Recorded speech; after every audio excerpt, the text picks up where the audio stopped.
This is the JRC Defender Peak bivvy XL. Now if you remember the one-man version I did 5 years ago, it's basically that after it's hit puberty. Something that probably a lot of you will suggest is yet to affect me. But before we jump into this bivvy, please do make sure you're subscribed to us and hit the bell icon so you don't miss any future uploads, and also follow us on all the different social media platforms coming up on the bottom of your screen right now.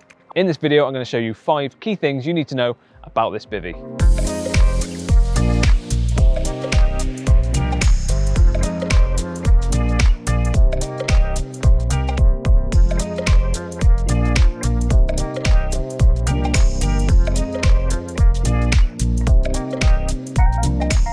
The frame itself is based around a 3-rib design, and at the very front you've got the peak as well, which slots into that front rib.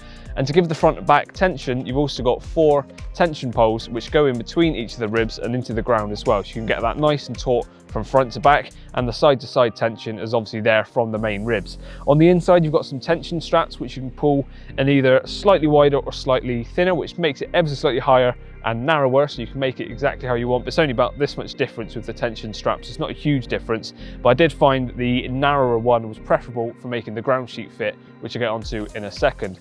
You've got heavy duty pegging points all the way around and heavy duty pegs, so it's a nice and stable frame. It's been a very windy day actually today. It looks beautiful and sunny at the moment, but the wind's been picking up, shaking this around, and it's not going anywhere. So it is going to stand the test when it comes to wind and rain as well. It's going to keep you nice and dry. So 5000mm hydrostatic head material, fully taped seams all the way around. So even if it's absolutely lashing down, it's going to keep you nice and dry on the inside. The front has multiple different options depending on how you want it configured. So at the moment, I've shown you how you can fully peel back the front. So you can do this on both sides. So you have a really open fronted shelter.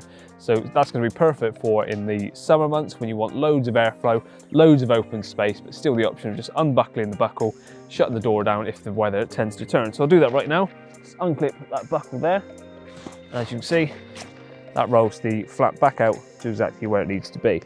Put that in place there.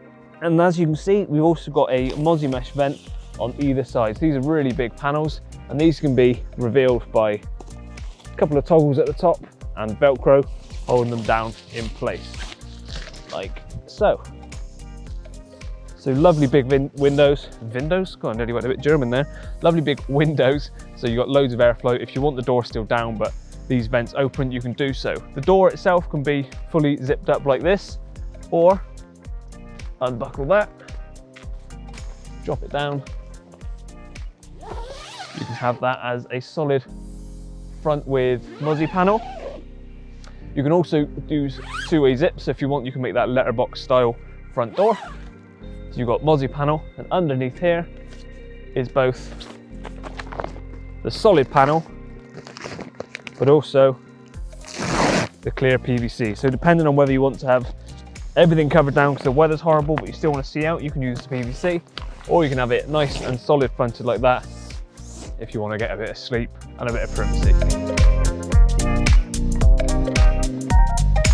And usually, if you like what you see at the front, you get a cheeky glance at the rear. Don't tell my wife.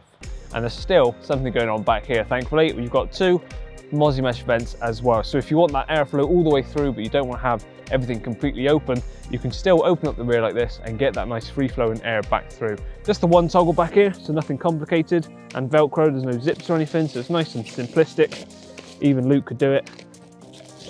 Put that in, a couple of tabs, and the seam covers that vent nicely like that. So you're completely covered from the rain, but if you want to get a bit of airflow, it's as quick as that to roll up and toggle. Trying to do this with cold hands is always a bit slower. But there you go, 𝘁𝗶𝗶𝗀 mesh back in action.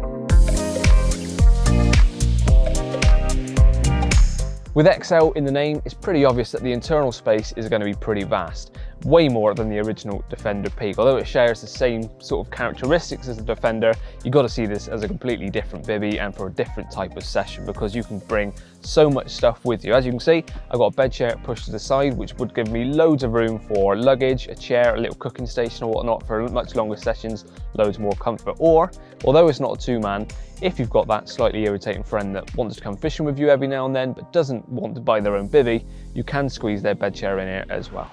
I am here, no. you know. No, I wasn't on about you. You're clearly on about... Don't worry. No, you stay there. It's nice and comfy. I like it when you come along. Also, on the ground is a ground sheet, which is sort of a Velcro one that you have to tab into each corner.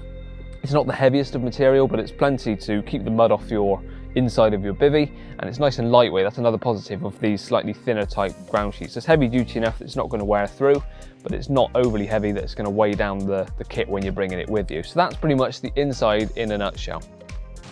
You know I want my own bivvy. No, I wasn't on about you. I'll go if you want. And lastly, the price. A quick Google at the point of filming, which is early January, you can pick this up for $344.99. All different retailers and outlets, pretty much exactly the same price. So you may be able to shop around and find it cheaper, but that's the ballpark figure you're going to be looking at. So for more information on this bivvy, do head over to the JRC website or just Google it, and you'll find loads of different places you can actually pick one of these up if you so wish to do so. Was that an actual sentence? That was a long-winded way of saying buying something. Anyway, that's it from me for now. Please like the video if you did, subscribe to us if you haven't done so already, and also follow us on all different social media platforms. Once again, it's coming up on the bottom of the screen. Do any of you actually do that? Like, if you follow us already, you're probably getting annoyed by this. Do you want me to stop doing that? It's probably gone now, I'm just pointing at nothing. And the videos will have popped up to right and then subscribe thing there. I should really structure these outros. Maybe one day. No one's told me I need to structure them, so it's what it is. See ya.